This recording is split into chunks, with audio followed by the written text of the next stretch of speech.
Hello, everyone. Welcome back to English Language Journey. I'm Emma. And I'm Ben. Welcome back, beautiful English learners. We're so happy you're here with us today.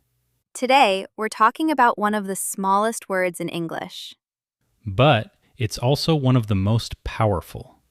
the word would.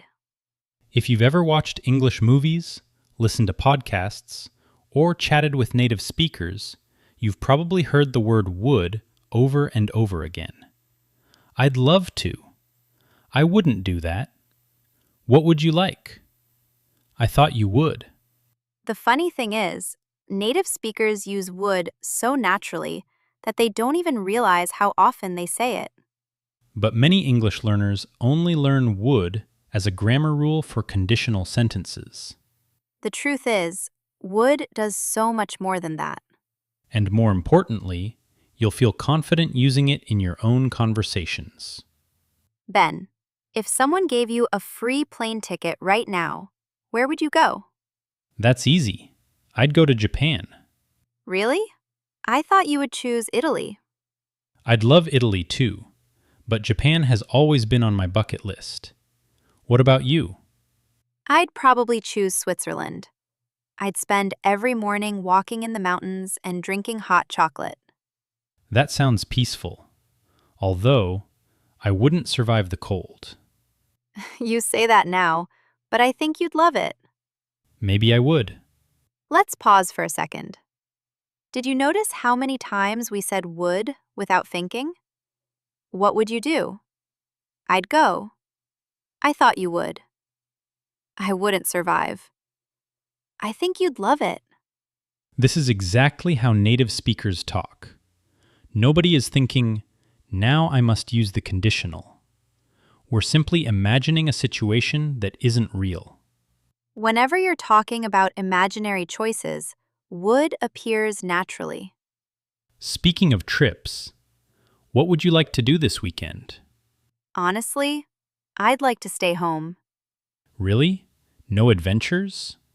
I've had such a busy week. I'd rather watch movies, order pizza, and do absolutely nothing. That actually sounds perfect. I'd probably do the same. Although, I'd love to go hiking if the weather stays nice. If it rains, we'd probably cancel anyway. Yeah, I wouldn't enjoy hiking in the rain. Now we used would differently. Did you hear these? I'd like, I'd rather, I'd love to, I wouldn't enjoy. These aren't imaginary dreams. They're talking about preferences. Native speakers rarely say, I want pizza. Instead, they naturally say, I'd like some pizza. It sounds warmer, friendlier, and much more natural. Imagine we stop at our favorite coffee shop after recording. What would you order? I'd get an iced latte. What about you? I'd have a cappuccino. Would you like something to eat too? I'd love one of those chocolate muffins. I'd be happy to buy it. You bought coffee last week. That's true. I knew you would remember. This is one of the biggest differences between textbook English and real English. Listen again. What would you order? Would you like? I'd love. I'd be happy to. These expressions happen every single day in cafes, restaurants, hotels, and shops. If you start using these expressions, people will immediately notice your English sounds more natural. My cousin called me yesterday. He's thinking about quitting his job because he's stressed. Oh no. What did you tell him? I said, I wouldn't quit until you find another job. That's good advice. I'd probably tell him to take a short vacation first. Sometimes people just need a break. Exactly. I wouldn't make a big decision while feeling emotional. Notice something interesting. Neither of us said, you should quit. Instead, we said, I would, I wouldn't. Native speakers often use would when giving advice because it sounds softer. Compare these. You should quit. I would wait a little longer. Which one sounds friendlier? Definitely the second one. You know what this conversation reminds me of? When I was little, my family would visit my grandparents every summer. Mine too. My grandfather would wake everyone up at 6 in the morning, Seriously? every single day. Then he'd make pancakes while my grandmother would prepare fresh tea. That sounds wonderful. My cousins and I would play outside until it got dark. Those were good days. Here's a use that surprises many English learners. We aren't talking about the future anymore. We're talking about the past. When something happened again and again, native speakers often use would. My grandfather would tell stories. We would play football. My mom would sing while cooking. It's perfect for describing happy memories and repeated past habits. You know what this conversation reminds me of? Summer vacations when I was a kid. Those were the best. What would your family usually do? Every summer, we'd visit my grandparents. My grandmother would wake up before everyone else and make pancakes. The smell would fill the whole house. That sounds amazing. My grandfather would sit on the porch every evening and tell us stories. Honestly, I think he told the same 5 stories every year. Did you still listen? Of course. Even though we already knew the ending, we'd sit there and listen like it was the first time. I miss those days. Life would feel so simple back then. Let's pause for a second. This is another use of would that many English learners don't know. Listen again. My grandmother would make pancakes. My grandfather would tell us stories. The smell would fill the house. These weren't one-time events. They happened again and again. Exactly. When you're talking about repeated actions in the past, would sounds very natural. It's perfect for sharing memories. Okay, I've got a question. If money weren't a problem, what would your dream house look like? Oh, that's easy. I'd have a small house by a lake. It would have huge windows so I could watch the sunrise every morning.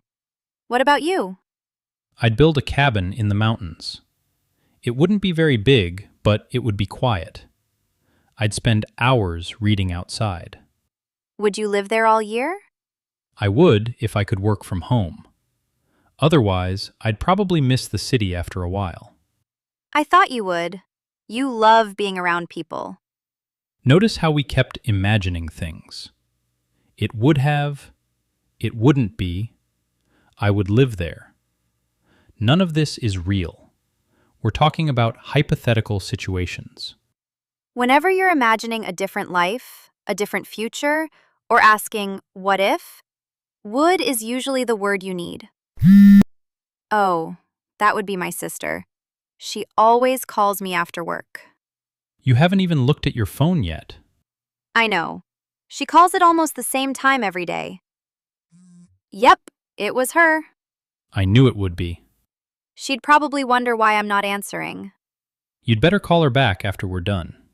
I definitely will. Otherwise, she'd keep calling. This is a really common use of would. When I said, that would be my sister, I wasn't talking about the future.